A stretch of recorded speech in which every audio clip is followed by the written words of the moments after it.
Are we gonna flip the pen? Are we gonna flip the pen? Flip it! Flip it! Flip it! Ah! It totally counts, ladies and gentlemen. Welcome to a brand new episode of Black, White, and Red All Over. I'm Victor Dandridge. Ryan Seymore. Pen flipper extraordinaire. He nailed it, and it was amazing. Absolutely amazing. How you doing, man?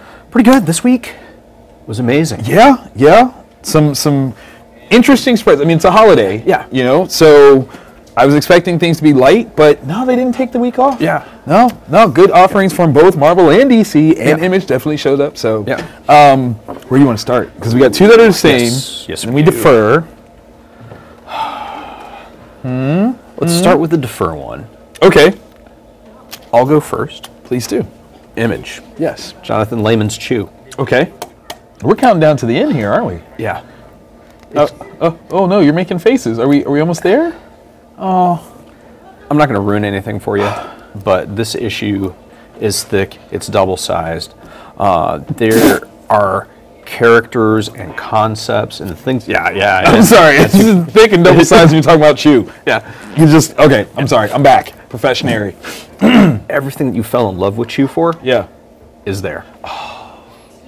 That's awesome. Yeah, That's so awesome. I recommend picking that up, and then if you haven't picked that up, pick up all the trades and read them because they're all amazing. How many more issues do we have left to go? This might be the last. No, what number? No, that can't be. 60? Oh, God, no, it is supposed to be in the 60s. Maybe we can get one more. We'll hold out. Yeah. We'll hold out. One more. Come on.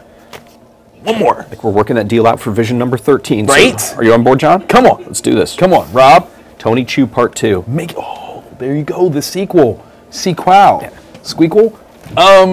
So I took on Thor. Yes. Mighty Thor, not the unworthy one. Yeah. But still written by Jason Aaron, and Dowderman is on How do you say it? Dowderman? Dowderman? I think that's how you say it. Dowderman. That sounds, Yeah. What's up, Dowderman? On the artwork, and this one is absolutely fun. It took me a second. I had to go back and look at issue 12 because we jumped right into where things are. Oh, nice. And it's not quite an easy transition, but I mean, it's Aaron, so you go and you're not upset. Yeah. You totally can follow through. You totally get what's going on, and it works. But oh my God, it's just such beautiful bookage. I've been a fan of this like consistently. I might not read it consistently, but I've absolutely been a fan consistently, and this just fits right into all the cool stuff that has been building in this series. Nice. Yeah, I mean, who knew Thor had mythos? Like seriously, like layers upon layers of mythos. Yeah, and it's never really been touched on too often. Right. It's just kind of like, all right, what power level villain can we put Thor up against? He has to punch him in the face. Exactly. Oh, look, here's a hammer. Hit. Now we're actually like building almost a Game of Thrones style story with the 10 realms. Yeah. So definitely a good one. Yeah, and that's something that's been lacking. Right. For the longest time, you've got all these like unbelievably lush worlds filled with different ideas and concepts and characters and powers. And it's just been, all right, Heimdall, I'm going to go fight that dude. Oh, you see trouble, Heimdall? I'm on my way. Yeah. But now, no, we've got context and subtext and layers, and it's fantastic. I really, really like it a lot. And it's snappy dialogue. Yeah. I like that. Yeah, that Aaron so guy. Good. He's got talent. Oh, man, I think like he's almost on the cusp of actually breaking into the industry. He's a name that you should remember, Jason Aaron. Jason Aaron. Like, keep an eye out for that guy, because I think one day he's going to be pretty phenomenal. Speaking of Jason Aaron, the GD'd, because children might be watching this. Sorry, Nana. This was book 5 of the first arc. Yeah. This antediluvian epic. Man. Yeah. I mean, okay, I want like theologians to get a hold of this and dissect and remove the secular aspects, you know, from their criticisms. Yeah. But just be like, what do you think? Yeah. Go for it. Because it's firm, I don't know if that's the right phrasing, firmly rooted. Kind of, yeah. And it's the people are just despicable. Oh my God. And even I'm kind of rooting for the Flood. I'm like, let's do this. Let's just go ahead and wipe the slate clean, you know, tabula rasa. But at the same time, like, the characters are so compelling that even when you don't like them, you kind of love them. Yeah. How terrible is that? Yeah.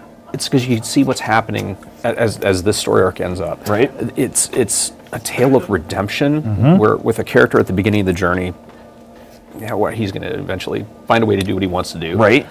But instead, he finds out something different about himself, and nothing happens that you won't read about. Right, right. But yeah, it's just so good. It is so good, and the art is so tasty. Yeah. Oh my God! Like it's textured and dark and heavy and it's super contrasty, and the colors work so well. Now this is again the same creative team as Scalped. Yeah. So I mean, definitely vetted. Yeah. But this book, I feel is this our new Preacher? I would like to think so. I kind of want it to be there. Yeah, because where Preacher, it was deep, right? But it had, I don't know, elements of humor. Yes. Whereas this one is dark. Very dark in elements of deepness. Yeah. Like, wow, are we that far along from when Preacher first came out that it's time for a new one? Oh, dude, I'm old. Yeah, but this is up to it. This is volume 1. There's still so much story left to be investigated. I'm ecstatic for where he goes next. Like, what part of the Bible is he picking up after this to talk about? I don't even know. Tower of Babel? That would be a good one. Yeah. That would be a good one. That would be a good one. Take note of that, Jason. If you didn't have it already, Tower of Babel. Yep. Excellent, excellent. Empress comes to a fascinating, glorious, spellbinding, and did you see that coming ending? No. Yeah. Always vet. It's the action, right? Like, I don't know, the moments where the characters had to step up and pull something out of the hat to survive were all organic. Yes. In a movie form, those are going to be the moments where people are going to be clapping. Dude, as I've said multiple times, and this issue definitely, I feel like when you have that last second save kind of thing. Yeah. Star Wars, man. The original, like, A New Hope Star Wars moment where everything's just like, oh my God, how are we gonna? And then here comes something, and you're like, oh! Empress, people. Yeah. Mark Millar, Stuart Immonen, masters, literal masters of the craft here. Yeah. And in that expert way, dag nabbit, Mark, like, you give us, like, a total story, and then you end it in this place that goes, wait, what? Yeah. What? That's, I don't know when the next volume of this is. How long do we have to wait? Yeah, like that hook at the end. That was messed up. That was so messed up. And the smile, like the boyish, hey, Ferris Bueller, like that. Think of that in a movie form. Oh my God, I can't. Where you're at the denouement, and then all of a sudden, you think that's better than an after credits scene. Yeah, that's what that is. Yeah, that's.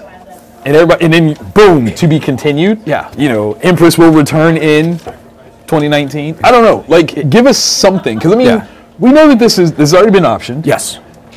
There's actors and actresses attached. Do we know who they are yet? I know there was like a sneak peek thing, but did they actually come out and say? I don't think so. Yeah, I don't remember. I don't remember it either. Internet, teach us. Yeah, Captain Scott, teach.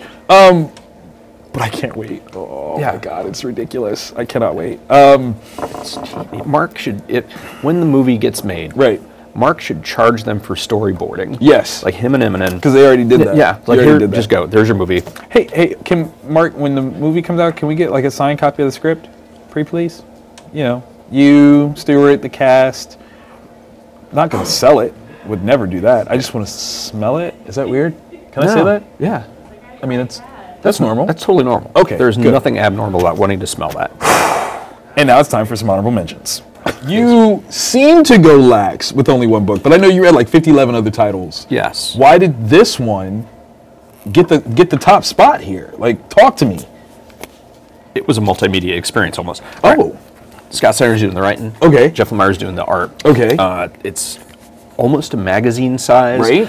Very cool texture to the paper. See that feels really AD nice. After Death. It's going to be a 3-parter if I'm right.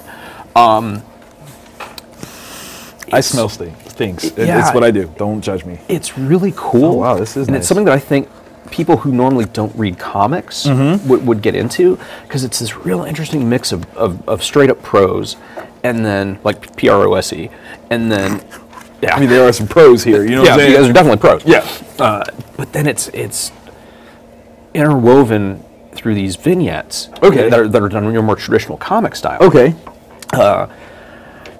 there's some kind of something has happened, and people are now living in this new paradigm, and that where you live longer, you might be dead. They haven't fully fleshed that out. Oh wow! But through the parts that are just typed in just words, right? There's this other story, potentially a story of the person here, or just a backstory in general, that feels, how to describe it, like I'm sitting there in the dark, smoking, because I did that when I was in my right. So I'm sitting there and listening to like an old cassette tape of Spalding Gray telling me his life. Wow! And it's I was absolutely smacked by this book. It was very, very cool. Okay, all right. I'm a jerk face for not having read it yet, but I'm definitely taking a copy home tonight. So one of the books that I did cut from honorable mentions was Superpowers. Okay. I read that one immediately after this one. okay. What? Really? I make choices. Whoa, man! Some of these flavor mixings that you do, man, you gotta pace yourself, bro. Pace yourself in a very different manner. Very different manner. Did you like Superpowers? Yeah, I enjoyed it quite a bit. I'm going to take a copy home for my kids. So I came in with a little bit higher of an expectation. It's totally my fault. Totally my fault. So this is Franco and Art Baltazar, right? So the team behind Tiny Titans. Yeah. Why I didn't expect that this is just going to be a grown-up version of Tiny Titans, I have no idea, but I totally didn't. Yeah. They just announced the premiere date of Justice League Action. Yes. And so for whatever reason, that was where my head was. Yeah. And I'm like, oh, this is going to be fantabulous. And it just kind of was a little bit more childish than I expected. So to no fault of theirs, I was like, I put it up on a pedestal. It was my fault. It was totally my fault. But it was so good, though. It was fun. It was fun. It was super fun. I just was expecting a little bit more gravitas, some more seriousness from Franco and Baltazar. Who's the dummy? I know. It's totally my fault. It was my fault. It's like DC. It's fun though. Oh my god, it was just a fast read. Right. The story was just complex enough, right? That a younger reader is going to love it. We need more. As much as I love the darker stuff, right? We need more books like this as an access point for younger readers. Because this is what's going to bring in the next generation of readers. Yeah. And if we don't have the next generation of consumers, we trickle out like dinosaurs. Yeah. So phase one is that. Yeah. When your kids get older, read Moon Girl and Devil Dinosaur. Yes. So that's kind of your tweens. And then when you're ready, After Death. Yeah. Somewhere in between there, pick up Empress because you need it. Okay, so I don't know why. I totally thought Civil War came to a close on this issue. So I picked it up. I was like, let's just find out where we're going with this. Let's see where things end. I mean, I've been dogging it. It's not the end, man. It's not. Bendis is back for like another two more issues, I think. Maybe. I don't know. Is it going to end before IVX? I don't care. How about that? How about that, man? I can't. I've been trying. I tried. I came back. I would open my. I read it first. I wasn't even tainted by anything else that I read. I read it first, like boom, and I was like, yes, I'm turning pages, and I just don't care. I don't. There is a moment in here that I thought was profound in its simplicity. I think it was the most interesting aspect thus far that I have seen within this series. With the yeah. I thought that was kind of an interesting sort of thing, and then it gets interrupted by like, wait, hold on, what? Why? What are you doing? But the conversation between those two gents was very, very cool. It was very cool. It was profound. It was. It was this moment that I thought you could build the rest of the story around, and then it just goes out the window. Yeah. And I wish it didn't happen that way. Yeah. I'm trying not to be like a straight up hater, but it's sad. Nah, B. Like, Brian, I can't. It ain't in me. It ain't. Sorry, bro.